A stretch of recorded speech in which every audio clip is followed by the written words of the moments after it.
City vehicles will now be fueling up at the Lloydminster UFA card lock after a new fuel agreement was reached. The deal will cost the city just under $500,000 per year while allowing vehicles and equipment to refuel 24 hours a day. A bulk fuel supply can also be delivered to city facilities such as the landfill, Bud Miller Park, and the airport. 6, 8 vehicles or pieces of equipment at a time could be needing to be fueled up. So the larger that the profile that the fuel dispenser has or the fuel supplier has to offer, it's critical. The city will utilize a private oil and gas dispenser since it doesn't have a fuel dispensing station at its operations center. The city did look into the operation of its own bulk fueling station, though it did not move ahead as it was deemed too costly. Setting that system up properly to be able to have 6 or 8 stations to fuel up, as we may get with the commercial applications we have today, that's going to cost some money. And is there enough profit in the fuel to justify that? The city's agreement with UFA runs until 2024. One local school is taking a sweet approach to spreading kindness around the community while also giving back to those in need. With more on the sugar-coated plans, here's Jasmine King. Paige Kindop is the teacher of this grade 1 class at Mother Teresa Early Childhood Education Center. She, with the help of another staff member as well as her own class, came up with the idea of students designing donuts to be sold at the Sobeys Bakery. The icing on top was that a portion of the profits from the donuts will be donated to local organizations. We've been teaching our students the importance of giving and not just receiving. So we really touch on that, especially around Christmas time and Easter. So we want to keep carrying that on throughout the years. We also want to keep the joy of giving to others throughout the whole year. They will be making donuts in the spirit of kindness wins. Each part of the donut is inspired by a random act of kindness, the star sprinkles for sharing, the confetti to compliment one another, and the rest of the ingredients have their own unique meaning. We decided that the pink icing was going to mean that they were going to help others. So when people look at our donut, we encourage people to look at the pink icing and remind them that helping others is a random act of kindness. They chose the red heart graffiti. That red heart graffiti means to show love by smiling at other people. Each class gets to create their own donut, which will be sold at Sobeys. Over the course of the design process, the school has seen a lot of enthusiasm come from both students and staff. It has brought a lot of excitement. In the month of February, it's all about kindness wins and love with Valentine's Day. And I think, with COVID and some of the restrictions that we've been dealing with over the last few years in schools, we needed something uplifting. And Paige has done a really great job of bringing that to our school. The sweet treats will be available for sale at the Sobeys Bakery over the next 3 weeks. Each week features the donuts of 3 classes. Jasmine King, Primetime Local News. Now, with your first look at weather on the evening, let's check in with Miss Shelby Clark.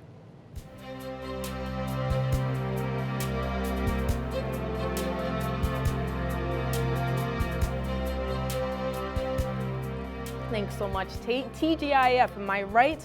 Finally, we're here for the weekend. Here in the border city, we were sitting at minus 18 degrees. We have seen some flurries throughout the day, some light flurries, so hopefully everybody's outside driving carefully and being safe out there, bundling up when need to be. And with that wind chill, it does feel closer to minus 30, so we are still seeing quite a cooler day, but we will be warming up this weekend and into next week, as I will show later on. Switching over to temperatures across the region for Alberta and Saskatchewan here. On the Alberta side, we've cooled down quite a bit. Most spots seeing around minus 13, minus 14 degrees. Up in Lac La Biche, they're at minus 19, as well as in Cold Lake, minus 18 in Bonnyville, while St. Paul is just hitting that minus 17 point. Over in Edmonton, they are at minus 10 degrees, while down in Wainwright and Provost is at minus 10 as well, and Wainwright is just hitting that minus 13 mark. Switching over to the Saskatchewan side now, they definitely have cooled down quite a bit compared to the Alberta side. Minus 21 up in Isle La Crosse, while it is minus 22 in most spots here. Minus 19 in Meadow Lake, as well as in Pierceland. It is minus 20 in St. Walburg, and down in North Battleford, and Macklin is just hitting that -10 points. So Macklin is looking slightly warmer compared. And for North Battleford, overnight they will be going down to a low of -20 degrees. They will be seeing those flurries continue on throughout the night into the evening, and that will also continue for them on their Saturday at -14 throughout the day. Switching over now to Cold Lake, they'll be going down to a low of -22. So we are warming up slightly for our evening lows, but we are still going to be cooling down quite a bit. They will see those flurries continue on as well. And tomorrow it will continue on into their morning at -13, but they will be seeing a little bit more sun peeking behind those clouds. And for here in the border city, we'll be going down to a low of -15 degrees. We will be seeing a slightly warmer evening. I may suggest maybe plugging in your vehicles just to be on the safe side, but we will be seeing those beautiful temperatures come up here. And then tomorrow we will be seeing -9 for our Saturday with a mix of some sun and cloud, and seeing those light flurries continue. And now showing off some more photo submissions. They get everyone that submitted some photos from the snow blizzard and everything. This one really made me laugh a little bit because it looks like this truck is literally trapped underneath and they have to dig their way out. I think a lot of people had to deal with that from that blizzard, but that's all the time I have for now. Thank you to Brandon for submitting this, and we'll have more news coming up after the break.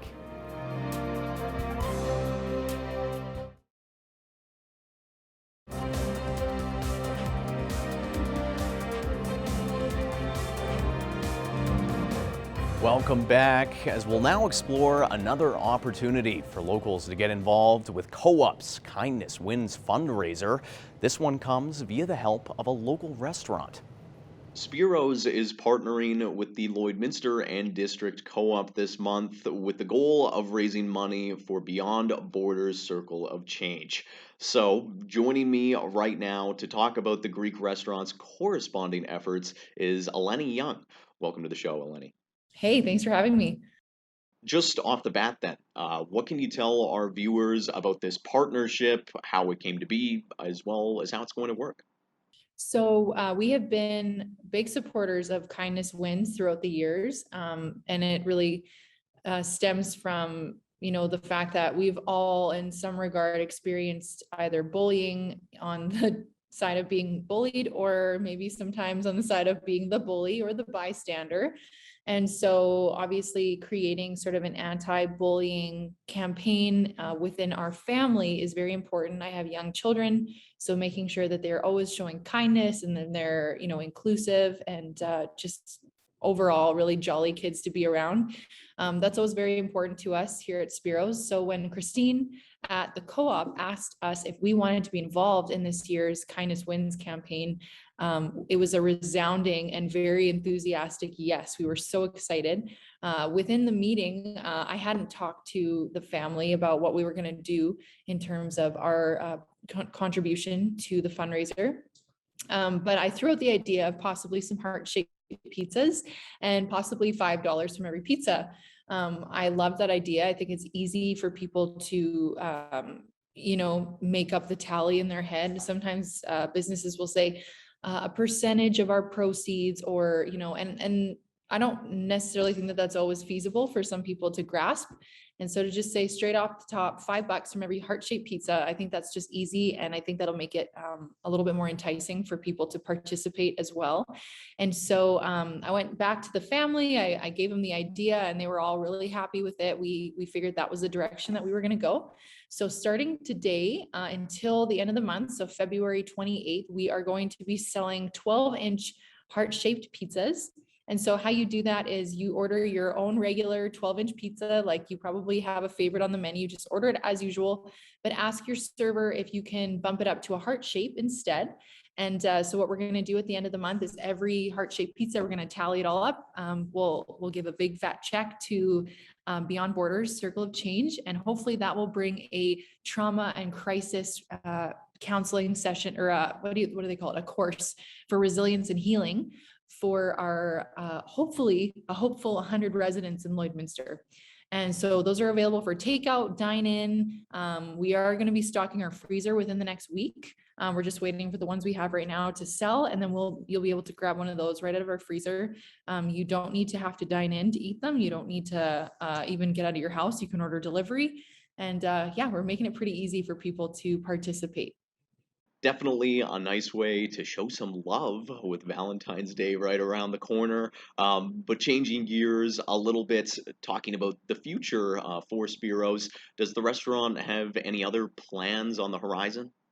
Well, we are planning a winter fest. So we're calling it sort of a block party because we have all of our businesses that are within our little parking lot block are going to be teaming up, and we're going to have some sleigh rides. We're going to be partnering also with École Saint Thomas, and they are going to be showing us a little bit of the ropes in terms of celebrating Le Carnaval de Québec, which they are celebrating this week. So we're going to have la tire, we're going to have s'mores. The diner is going to be doing some fry bread, which will be cool and very culturally diverse, add a little bit of differentiation from the usual Greek food that we offer. Second Cup is going to be providing free hot chocolate. Lloydminster Nissan will be sponsoring the sleigh rides, and those will be happening on the north side of the Service Sports Center. We've got Novlin Brothers sponsoring a tractor, so people can go for a little tractor shuttle to and from the sleigh rides. We've got Excel Insurance on board just across the street from us as well. And yeah, it's going to be really fun. So we are looking forward to that. It's a busy month here at Spiros. Thanks so much for your time, Eleni. We will be back with some more news after the break, but first, here's a look at some stock market prices.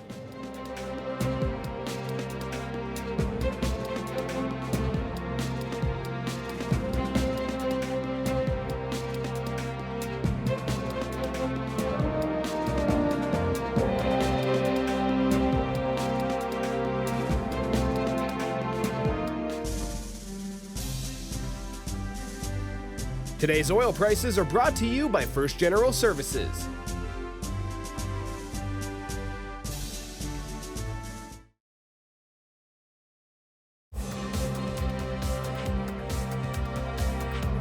A local Lloydminster athlete is getting the opportunity to play in the Tim Hortons Brier as our Thomas Wildman got the chance to learn more from him.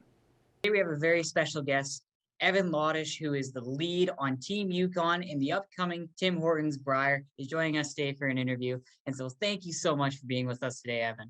Yeah, thanks for having me. And so Evan, kind of tell us about your curling journey so far and how you went from Lloydminster to Saskatoon all the way into Whitehorse and then eventually joined Team Yukon. Okay, well, I'll give you a bit of a background. So I grew up in Lloydminster.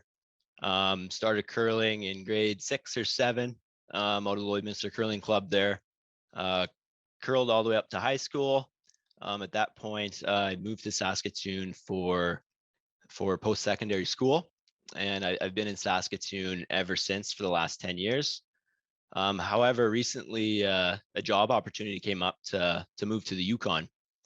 So I moved up to the Yukon last year in the spring. Yeah, so I moved up to the Yukon in the spring of last year. And I moved up there with the intent, it's going to be a great opportunity, just to experience the Yukon, see the landscape, see what the Yukon has to offer. But with that being said, in the back of my mind, knowing that there's a good opportunity for curling in the Yukon, that was also on my mind when I took the job up there. So through a mutual work acquaintance, I got in touch with Thomas Scoffin through the summer. And then I joined the team in the fall, throwing lead stones for Thomas. And so Evan, kind of tell us about the training that you guys have been doing and the workouts and what you guys have been doing in order to be ready to play in the Brier. Yeah, so we decided, with COVID and everything else going on, we didn't travel out of the territory to play any bonspiels or tournaments. So we've been focusing most of our efforts on practice and the Super League play in Whitehorse. So we've been practicing lots, 4 or 5 times a week in preparation. So yeah, I'm feeling pretty confident how everyone's throwing the rock right now. Like with a lot of practice time here, we've really smoothed things over, and the team's really starting to gelling. So I'm feeling pretty confident of how the team's playing right now. Your brother is competing right now to represent Team Saskatchewan in the Brier, as well as another local kid from Lloydminster is going to be competing and trying to get to play for Team Saskatchewan as well. Could you just tell us a little bit more about that and how it will feel to play against your home province? Yeah, so my younger brother, Jared, he's in the tankard for Saskatchewan, which is the qualifying tournament for the Brier. So yeah, it'd be super exciting if he can make it there. I mean, again, I'm always rooting for him. Yeah, it'd be fantastic for him to make it as well. Again, it's just such a great experience. Always rooting for him. So it'd be good too. Jared grew up in Lloyd, so have another Lloyd connection there. Another team to look out for at the SaskTel Tankard is Team Ryan Dice. Ryan's from Lloydminster as well, so there's a good chance you could see two different teams with some Lloydminster representation on it. It's kind of the dream of every young male curler to eventually one day play in the Tim Hortons Brier in Canada. And so tell me about what's going through your mind right now and the feeling of being able to play in the biggest national tournament for curling. Yeah, well, I'm super excited. I mean, this is a tremendous experience. I think everybody that grows up curling, like you said, that's the pinnacle. That's what you're trying to make for. So, yeah, we're just super excited. Looking forward to getting down there and playing, competing against some of the top teams in the world. Yeah, it's going to be a fantastic experience, and we're really looking forward to see how we stack up against some of the top teams. So, Evan, with the ever-changing climate that is COVID, tell us what the current plans are for the Brier in terms of how they're dealing with COVID restrictions and what might happen if restrictions are to lift down in Alberta and in Lethbridge. Yeah, so with COVID right now, it's a pretty fluid situation, just like everything else. So currently with the Alberta health regulations, they can have 50% capacity. So Curling Canada is planning on allowing to have fans in the stands. With that being said, they're hopeful that restrictions will be lifted and they will be able to bump it up to 100%. As of right now, we have to take a COVID test prior to leaving the territory, arriving to the event. Once we arrive to the event, we have to take another COVID test, and then there'll be kind of daily rapid tests as well to check for COVID. That's the plan as of now, but like I said, restrictions seem to be changing here daily. So yeah, it'll be interesting to see how it all plays out. Thank you so much for the interview today, Evan. It was an absolute pleasure, and we wish you all the best at the Tim Hortons Brier that will be starting on March 4th down at the NMAX Center at Lethbridge. Awesome. Well, thanks. I appreciate it. Now, from sheets of ice at the curling rink to the sheets of ice that are covering our roads, let's check in with Shelby Clark for a second look at weather.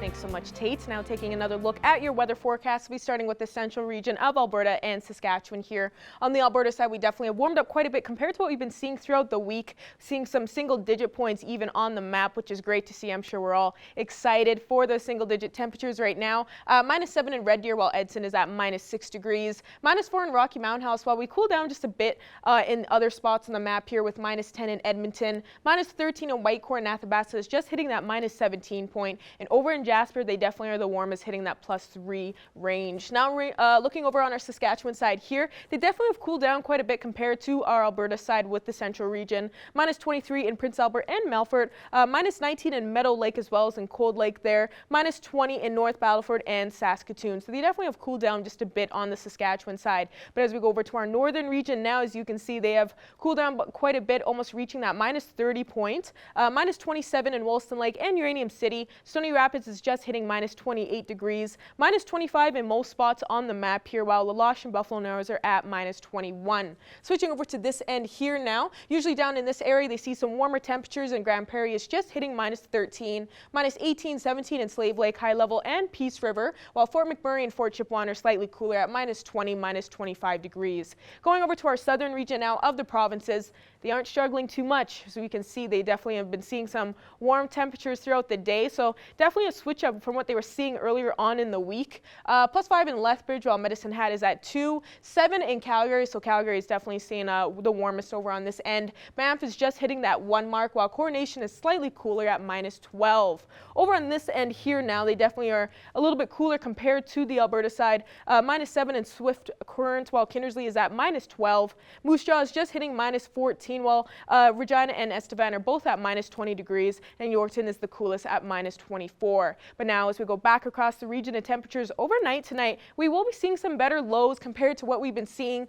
throughout the week. Provost will even be seeing a low of -5, while Wainwright will be seeing a low of -8, a low of -12 for Murnum that they will be seeing tonight, while Paradise Hill will be seeing a low of -19 degrees, a low of -20 for Unity, while Bonnyville and Meadow Lake will both be seeing a low of -21 and 23 degrees, and Owl Cross and Pearson will be seeing a low of -22. But as you can see, most spots across the region will be seeing those light flurries continue on throughout the night as well. Now taking a look at our 3-day forecast for here in the border city, we will be seeing a nice weekend with -9 and -9 with a low of -15, and Sunday will end off with +3 with a high chance of some flurries. And next week we will be starting off warmer with +4 next Monday. And now taking a look at a little bit more of some photo submissions. Thank you to everyone that submitted their weather photos. It's crazy to see how much snow we really got earlier on in the week. This one literally looks like it's taken up her whole back door there. And this one next to here on the map here on Shauna uploaded this one. This one was pretty cool to see how much snow really we got. So hopefully we won't be seeing that more this weekend, but you never know. That's all the time I have for now. We'll have more coming up after the break.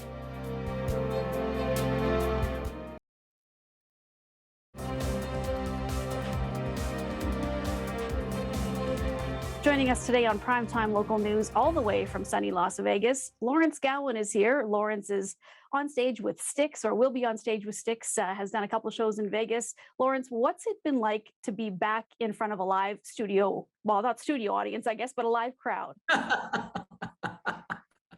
It's entirely different from being in front of a studio audience. I can tell you that to start off with.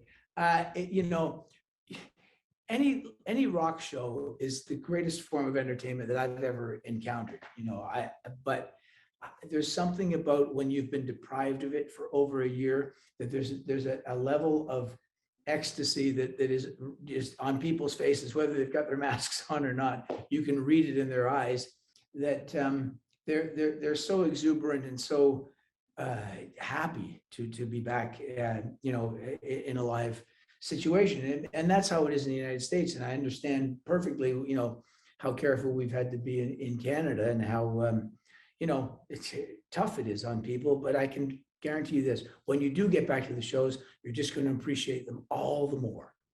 Well, tell me about the Vegas shows. You have Nancy Wilson from Heart joining you. How have they been going? You still have a couple left to do down there before you embark on the big tour here in a couple of months. But tell me about how the Vegas experience has been going.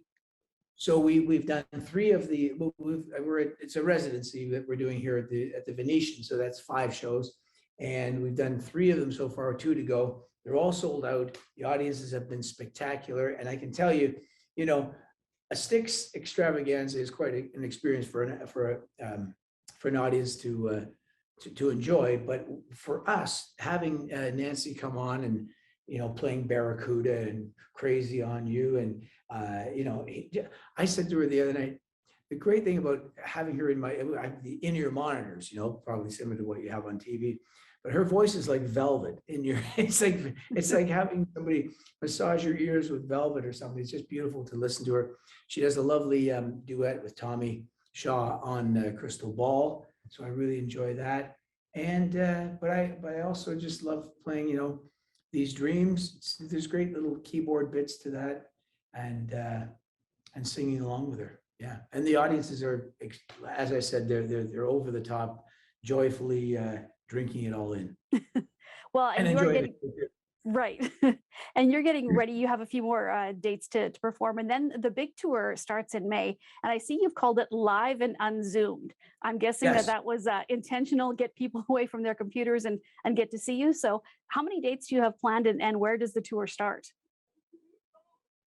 Oh boy, what a question. The tour starts in June. I know that we start the final kind of run through rehearsals are in late May. And the tour starts in, I would have to flip off this screen and go to my, you know what, why don't I just do that anyway? So that we can jump to that, because eventually we will be coming to Canada. Okay, so the tour starts, oh, fantastic, at the Blossom Music Center in Cleveland, Ohio, the self-professed home of rock and roll. So that's a great place for it to start. We've played there several times over the years. In fact, the first time I played that venue, it's a beautiful wooden old structure. First time I played that venue was as Gowan, where I was on tour with Tears for Fears back in 1985. So I love going back there and experiencing that again. I wonder if it was still called Blossom back then. Anyway, it was the same place. Well, this time you're going to be touring with REO Speedwagon and Loverboy. So, Yeah. any fans of the older music, obviously it's a dream to attend an event with, the three mega groups like that are attending. Plus you get some of the new music. So how is this going to work? Are you like headlining different headliners every night, or is it, kind of a structured thing, or you just figure it out as you go? Well, a lot of things are you figure it out as you go. But but for this tour, Loverboy are kind of the special guest of Styx and REO Speedwagon. So Loverboy will go on first and then blow the place apart because they're so bloody good. Is it exciting to be back now, knowing that you guys are going to be able to do a full tour, providing there's not any too major changes after, you've had the new album out, which is great, but now you're going to actually be able to go and interact with your fans. Like, that must be one of the best parts of for you guys when you're out there, is getting that fan and the crowd reaction. It's always been the best part, quite honestly. It really is the part that I enjoy most, is that interaction with the audience and what happens at a rock show. But yes, I mean, I'm hungry to play in Canada again, quite honestly. I was to do 4 shows in Quebec at the beginning of March, and they've been postponed a number of times. And sadly, I just got the call yesterday that they're postponed yet again. And they're, so I keep saying, when are we going to get a chance to play in Canada again? And it looks like we'll probably get a chance at some point this year. It might be until September until we play there. But I do hope the live shows open up there again much sooner, as long as people can stay well and we don't overwhelm the healthcare system. Well, it's just a lot of people that we spoke with. We have a lot of people from here who are snowbirds who go down to the US and try and catch shows down there. So if they can't catch the Toronto show, there's shows in Phoenix, kind of all over the place. What is the best place, Lawrence, for people to get all the information on how to get their tickets and the dates and all that sort of thing? Sure. So that the best, the best way to stream onto that quickly would be just to go to sticksworld.com, sticksworld, one word, .com, and then you can choose your social media platform and jump on there, and that'll take you to any sort of connections that you need to put yourself through. Excellent. Well, it's been a pleasure speaking with you once again. Good luck with the tour and everything. And hopefully all of us who are watching and our fans will get a chance to catch you at some point or the other, Canada, the US, wherever it may be. Thanks again for speaking with us. We will. And you're in Regina right now, right? We're at Lloydminster. Lloydminster. Okay. Yes. Because I think there might be a Gowan show in Saskatchewan before Saskatchewan, Alberta, and maybe even Manitoba. Excellent. Before maybe by early summer, there could well be, because I always slot them in between the Stick shows, like I'll do a few Gowan shows, and usually in Ontario and Quebec. But I've received so many angry people have said, "You play out west, do you not love us?" I do love you, and I'm dying to get back there and play. So hopefully early this summer. Excellent. Well, we will make sure to follow your social media and let everybody know when that happens, because it would be great to catch a live show in wherever you are out here, Saskatchewan or Alberta, and just catch the classics and some of the new stuff as well. Absolutely. You know what? I have to give Prince Renier his room back now. He said I could have it for 15 minutes. And I'm gonna take you back. We at the top of this call, we did the Las Vegas Strip. So here you go. This is to make warm everybody everyone happy. Up. Let's warm everyone up at home. There you go. Look at that. Beautiful Las Vegas. Well, warm your hands by the desert strip. There you are. Well, some of us will hopefully be able to get there soon. Thank you so much again for speaking with us. We really appreciate it, and hope to catch you somewhere here. Like I said, maybe as Gowan, just on your own, or maybe with Styx, or maybe both. Why not have both?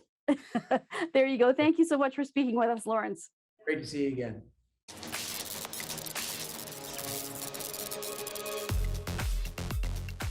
Archives Week is coming up next week, and here at the Lloydminster Museum and Archives, they're going to be having a number of different activities throughout the week, including a couple of tutorials, also an informal open house as well. So you can stop by and discover the archives here at the Lloydminster Museum and Archives. And while you're here, you can visit the museum and also get more details on some of their upcoming classes, including on February 9th and 10th, Misty Whitstone. She's going to be teaching the basics of beadworking. You can get more information here, or you can go online to lloydminster.ca/register.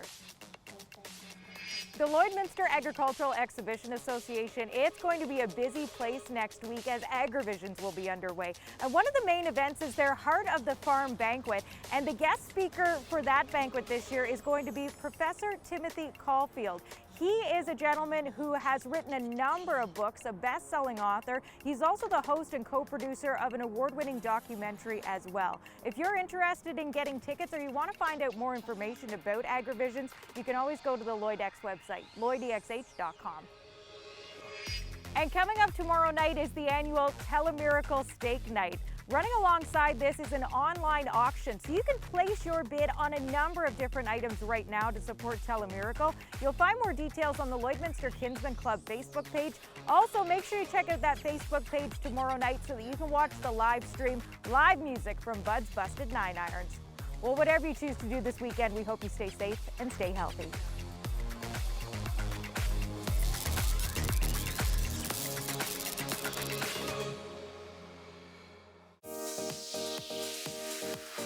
What's Happening is brought to you by Northern Factory Workwear, Circle Drive East, Saskatoon, and Highway 17 South, Lloydminster.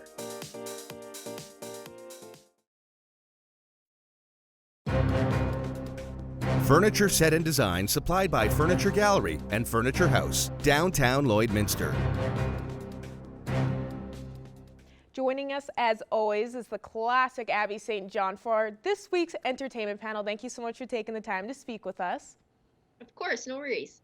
Now, starting off, we're going to talk about some interesting topics. This one is coming out in kind of the future here, but it is coming up here in February. Now, it is called The Single Black Female, and it is supposed to be a twist on a thriller from 1992 that was even called Single White Female. And if you are a Glee fan, of course, you know it's supposed to be Amber Riley that is still supposed to be starring in this, and she is Mercedes off that show. So hopefully all the Glee fans out there will know about this new up-and-coming project that she's supposed to be in, but it's supposed to be kind of like a sexy film, but also has some comedy to it, but it's supposed to show like a darker side to Amber Riley. So it's going to be interesting what this is all about, and it's supposed to premiere this Saturday on Lifetime.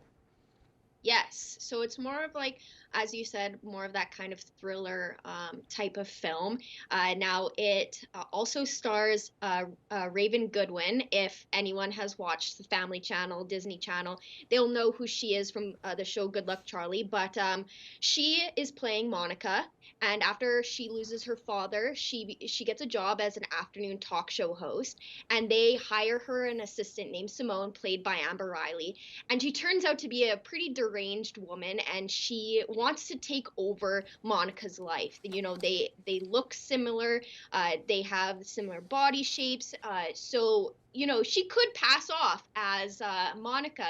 So she does plan to take over her life, and it kind of has that psychological feeling. You know, she's obsessed with becoming this woman who gets a man, who has she's popular, she has her own TV show, so Simone really strives to want Monica's life. She kind of becomes an obsession, and so we're gonna see a different side to Amber Riley. You know, from Glee, that's not really a dark show. It has comedy, it's a musical, it's drama. So this is going to be very different from her character on Glee, and I'm very excited to see, you know, how she portrays this kind of deranged psycho woman who plays off that she's completely normal, but in reality she's trying to take someone's life. So I'm very excited to see it. I think it's going to be, you know, it's going to be interesting because it's going to be different from what she's been in before.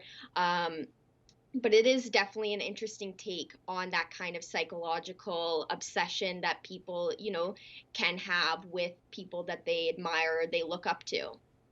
Yeah, and from even reading a little bit about this from Amber Riley, she was even saying that she's kind of getting a little bit tired from being on Glee of just people, you know, seeing her in the streets, only referring to her as Mercedes, not even knowing her actual name. So I think she's really excited to actually be able to kind of branch out into something and really show off her range of what she can do with her acting and all that. So I'm excited to see what she can do. So I think it's going to be good that we'll be able to see a darker side and see what else she's capable of doing, and hopefully, you know, people out there that know her, they stop calling her Mercedes and start, you know, actually being like, oh, Amber Riley, you know, great actress. So it's going to be fascinating. So I hope some people are going to be able to check that out on Lifetime. Now, moving on for Disney Plus especially, Pam and Tommy now has been premiered on the 2nd with 3 episodes that people can watch now. And it's supposed to be Lily James as Pamela Anderson, Sebastian Stan as Tommy Lee, of course. You know, everybody was seeing this coming up here, a lot more like promotion and all that on it. It looks like it's interesting. I personally have not started it yet, but it's already getting some great reviews. Yes, I watched the first 2 episodes that are currently on Disney Plus. It's certified fresh on Rotten Tomatoes with an 83% critic rating and then 70% audience rating. So it's getting some pretty good reviews. The show is definitely interesting. It is 1000% for mature audiences. It has a lot of nudity and sexual content in it, so definitely mature audiences of course. only.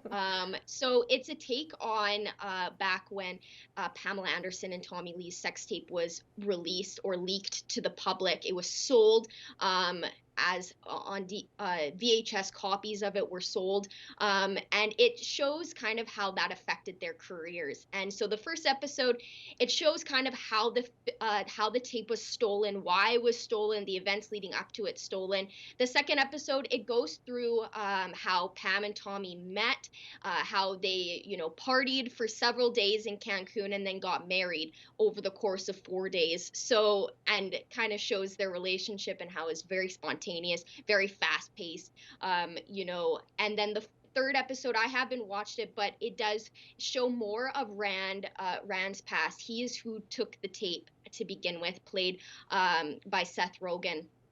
And the third episode shows how he's going to distribute it to, you know, leak it online and all that, and kind of shows more of his background and him going through a divorce. And then it also does show how Pam and Tommy, you know, they hit some bumps in their careers, you know, with Motley Crue being, you know, pushed to the side, with Nirvana being, you know, and the whole grunge movement back in the 90s, showing how Motley Crue isn't as popular anymore. And then Pam wanting to, you know, expand her career more than just her running on the beach in a bathing suit. She wants more, but they're not giving her more. They're like, you should, you know, less lines is better. You know, you're only here to look good and all that. So it's interesting so far, and I'm really enjoying how they're doing it, you know, going back and forth between the characters and their story and how it's portrayed, and, you know, how this tape really affected their careers and, you know, how people looked at them, especially Pamela Anderson as well. So I'm excited to see where it goes from here, and how the rest of the series will go. And every Wednesday there will be a new episode. So I'm excited to see where it goes from here. Yeah, I definitely need to catch up and be able to see as well from what we're already talking about. It sounds interesting. Just seeing also of how they are, victims of, you know, a victim of a huge violation of privacy for them. It's going to be kind of fascinating to see how they dealt with that, especially like showing how it was in real life. And I'm sure for all like the Marvel fans, just knowing that they were able to transition from Sebastian Stan looking how he was into Tommy Lee, everybody was kind of cool. It was kind of cool seeing that, how they were able to turn him into him, and especially as well for Lily James into Pamela Anderson. It's going to be cool to kind of check it out, and of course all the Seth Rogen fans, another reason to go and watch it. So, you know, personally myself, I want to be able to catch up and see, but it's good to see that it's already getting some high ratings, you know, especially on Rotten Tomatoes, and hopefully everybody else will be able to take the time to check it out while we're, you know, still in this pandemic, you know, kind of take a break and see what really happened in this situation. But unfortunately, that's all the time we have for this week's entertainment panel. As always, thank you so much for joining us today, Abby. Of course, thank you. Ending off with taking a look at your 7-day forecast here. So we will be seeing some nicer temperatures for the weekend, but we will be seeing those flurries continue on through it as well. But we will warm up next week, starting off with Monday at that +4 degree range throughout the day, and that will continue throughout next week with 3 on Tuesday and Wednesday, 4 next Thursday with a mix of some sun and cloud, and ending off next week at a warmer note as well, hitting that 1 mark. Thank you for the optimism, Shelby. That is all the time we have for right now. If you missed something, you can catch more news coming up in the next hour.